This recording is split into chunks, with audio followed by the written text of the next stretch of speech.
This is the third unit dealing with soils. Our primary interest lies in the capability of soil to support plant growth. And in this unit we focus on the chemical properties of soil. Chemical properties of soil are very important for plant nutrition. Plants require specific chemical elements for growth and reproduction.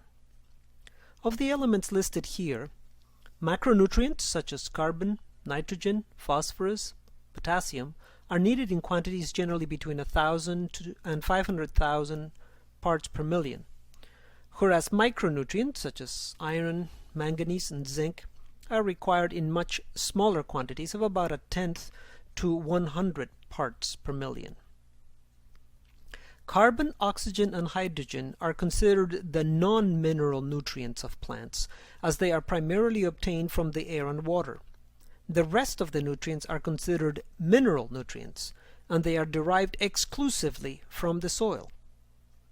Thus, an understanding of soil chemistry is essential for an understanding of plant growth and development. It is interesting that most of the mineral and organic components of soil contribute to its bulk and structure, but these components cannot be used directly or are not required by plants. Consider, for example, that these tomato plants are being grown without any soil in artificial systems, described as hydroponics. Plants obtain their mineral nutrients from a relatively small fraction of the soil that is in solution on the surface of soil particles. In this section on soil chemistry, I'll present topics that deal with soil pH and the key nutrient elements that plants obtain from soil. You will see that the pH of the soil solution varies from about 3.5 to 8.5, but most plants can only grow in soils between pH 6 and 7. The nature of the parent material, the activity of soil organisms, and the amount of precipitation influences soil pH. With respect to mineral nutrients, you will see that nitrogen is often the limiting nutrient for plant growth and is added to soil in several forms. In most other situations where we grow plants, either agronomic crops, turf for golf courses, landscape trees or shrubs, and greenhouse plants, many other chemicals are added to soils or to media to supply particular nutrients or to modify soil pH. A direct application of soil chemistry knowledge is a soil test. Testing the soil is a standard best practice in all areas of crop agriculture, including turf and landscape.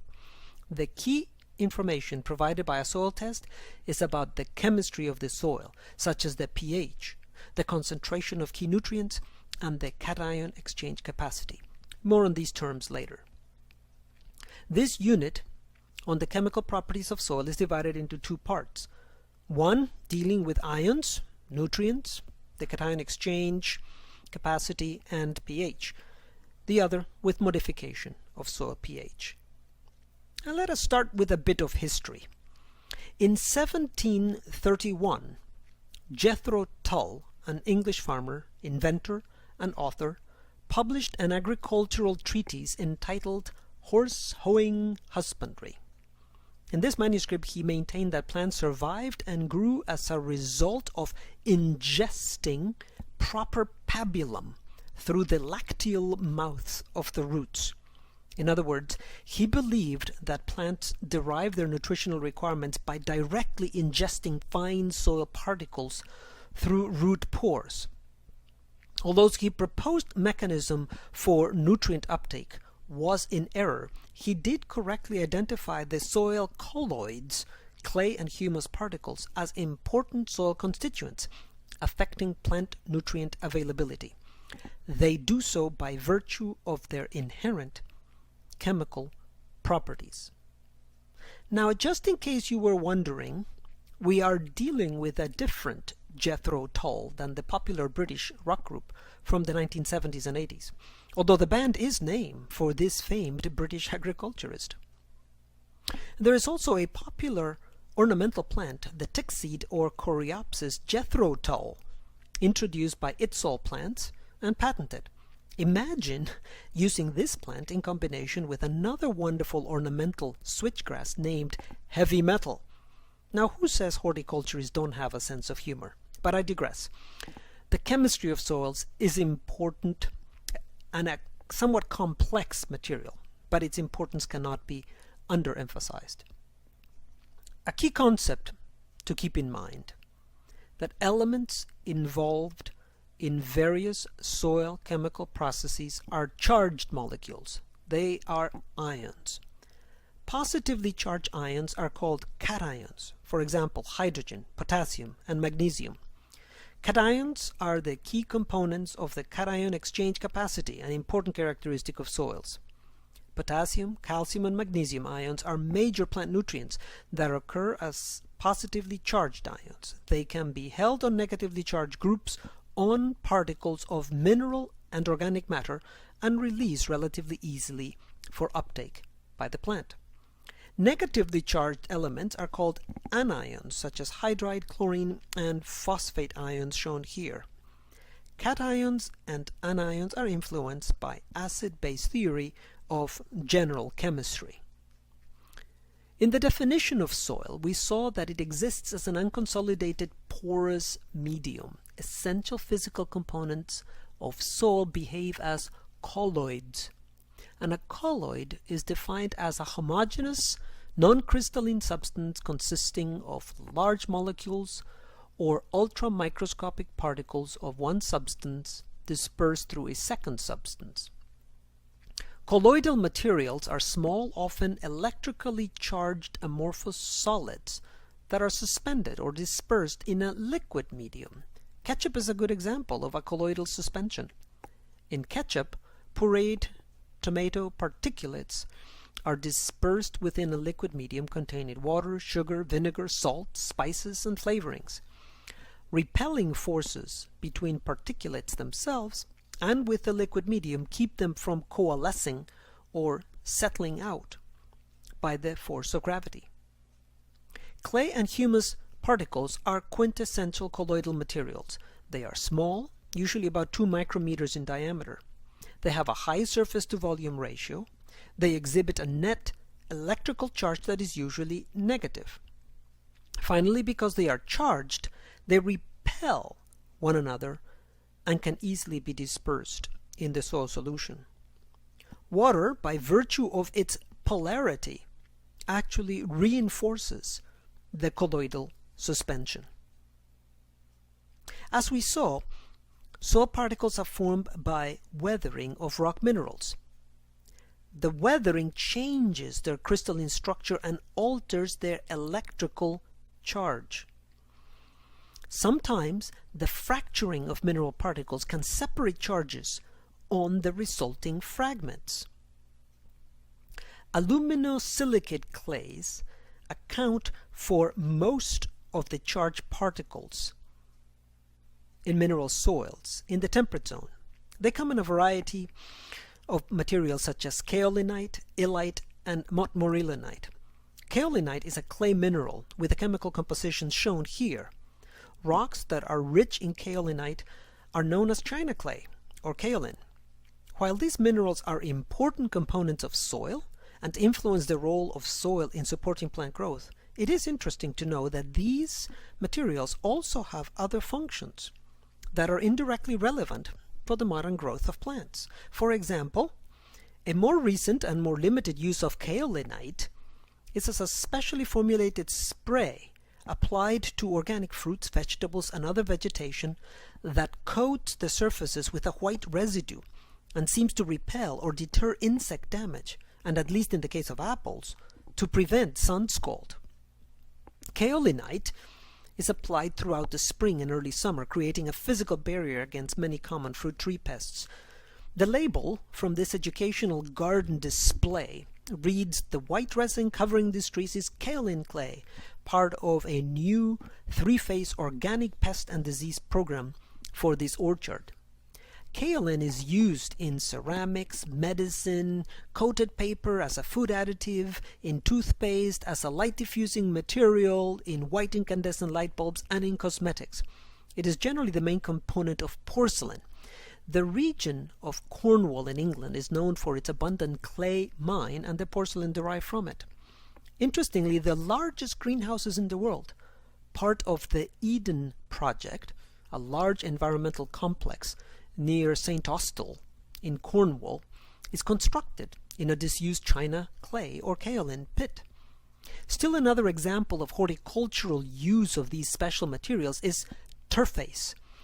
Montmorillonite can be baked to produce arcellite, a porous, calcined clay sold as turfase products, a soil conditioner for playing fields. These are touted to have great properties, as described here. Changes soil structure by managing oxygen and water pore spales in the soil, resulting in an optimal environment for root initiation and growth. Plants and turf establish quickly, mature easily, and thrive even under stressful natural and cultural conditions. You can see this is a great marketing material. Now, turfase is also very popular as a bonsai soil, used very extensively for these wonderful art forms. Finally, cat litter is also made out of this similar material like turfase. Now, still another class of clays, the hydrous oxide clays, are interspersed with aluminosilicate clays in temperate zones, but are major soil minerals in the tropical and semi-tropical regions. The red color of soils is generally related to unhydrated iron oxides, although manganese dioxide and partially hydrated iron oxides may also contribute red colors. Since unhydrated iron oxide is relatively unstable under moist conditions, red color generally indicates good drainage and good aeration. These iron or aluminum-based colloids are highly hydrated and can become negatively charged if hydroxyl groups within the lattice become ionized. Examples of these clays include gibbsite, goethite, and limonite. Now, after soil organisms have worked on organic debris in the soil, a complex, insoluble, but hydrated material called humus remains. Much of this is in minute colloidal fragments adhering to mineral particles. It is difficult to define the chemical structure of humus, but it is often weakly acidic, and is then called humic acid. Like many other organic acids, including acetic acid and in vinegar, it has carboxyl groups with the structure COOH. This dissociates under alkaline conditions, giving the molecule a negative charge. The film of water around and inside the cracks of soil particles constitutes the soil solution. Organic and inorganic molecules are dissolved in this. Inorganic salts tend to ionize in solution, and some of the ions are nutrients that are immediately available to plants. However, most of the cationic or positively charged nutrients are held in loose association by the negatively charged soil colloids. The free and bound cations are in equilibrium, so that if some are absorbed by the plant root, others will tend to come off the particles into solution. Therefore, soil colloids act as the plant's bank account or storehouse for these nutrients. Cations loosely bound to the colloids and free ions in the soil solution can be exchanged for one another. For example, potassium ions in solution could exchange for calcium on a soil particle. The holding capacity for nutrient ions is measured in standard soil tests and reported as CEC, or cation exchange capacity. This is an important measure because the exchangeable ions are available to plants, supplementing the small quantity in solution at a given time. Also, CEC helps retain nutrients in the soil. If they are bound to soil particles, the cations will not be so easily leached by rain or irrigation water. As indicated, an important property of clay and humus components of soil is their ability to attract and hold cations. This ability, the cation exchange capacity, has been traditionally defined as the number of milliequivalents of exchangeable cations held by 100 grams of soil. A newer and preferred measurement of cation exchange capacity is expressed in centimoles of positive charge per kilogram of soil. Milliequivalents were used to refer to the number of charges exchanged rather than the number of ions because different ions carry different amounts of charge. Not all cations are attracted to or held by the cation exchange capacity with equal energy. The strength varies, as shown here, with hydrogen and aluminum bound more tightly than ammonium and sodium. Organic matter colloids typically display a cation exchange capacity of 200, shown here in gray, whereas clays range in CEC from approximately 10 to 100, for example, shown here in red at 50. So an average loam containing 2 to 5% organic matter and 20% clay might have a CEC ranging from 14 to 20, shown in brown here as 16. So the numbers on this table give the mass in grams of hydrogen, potassium, calcium, and aluminum in 100 grams of soil if all cation exchange capacities are occupied by ions. So organic matter with a higher CEC can hold more ions than loam, as indicated by the higher numbers under that column. Now what about anionic nutrients such as nitrate, sulfate, phosphate, molybdate, and chloride? Is there any anion exchange capacity that corresponds to CEC for these ions? Anions are indeed more subject to leaching than cations. However, clays under some conditions and in more neutral soils may act as agents of anion exchange, although the chemical details of these processes are not well understood. Much of these negatively charged nutrients, and particularly nitrogen, are locked up in more complex organic material, such as protein, nucleic acids, and other compounds in soils. So the amount of nitrate present does not give much indication of the future availability of nitrogen for plants. Carbonate is unusual among soil ions in that it is exchanged through its equilibrium with carbon dioxide in the atmosphere. Now, the pH of the soil solution or its hydrogen ion concentration can drastically affect the soil's nutrient storage capacity and availability of nutrients in the soil solution. Pure water is neutral because it has an equal concentration of hydrogen and hydroxyl ions. Only a tiny proportion of the water is dissociated, and the hydrogen ion concentration is 10 to the minus 7th molar. pH is the log of the reciprocal of the hydrogen ion concentration. So the pH of pure water is 7. Below pH 7, there are more hydrogen than hydroxyl ions, and the solution is acid. Above 7, there is an excess of hydroxyl ions, and the solution is alkaline. The pH of the soil solution varies from 3.5 to 8.5. The pH of the soil is often called the soil reaction. Since the beginning of the 20th century, soil scientists have been studying the effect of pH on the availability of nutrients. Although nutrient behavior is somewhat different in each soil type, there are some general trends in nutrient availability in relation to pH.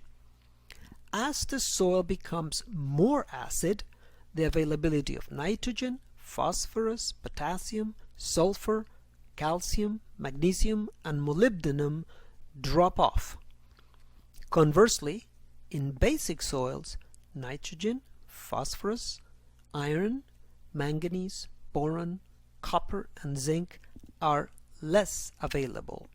Therefore, the best window of nutrient availability for most plants in most soils is pH 6.5 to about 6.8.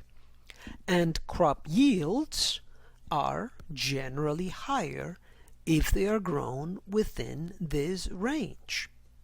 Notice how different blueberries are from corn, soybean, wheat, and alfalfa, in that blueberry yields peak in acid soil and decrease dramatically quickly, whereas alfalfa is very sensitive to low pH. This ends part 1 of the soil chemistry unit.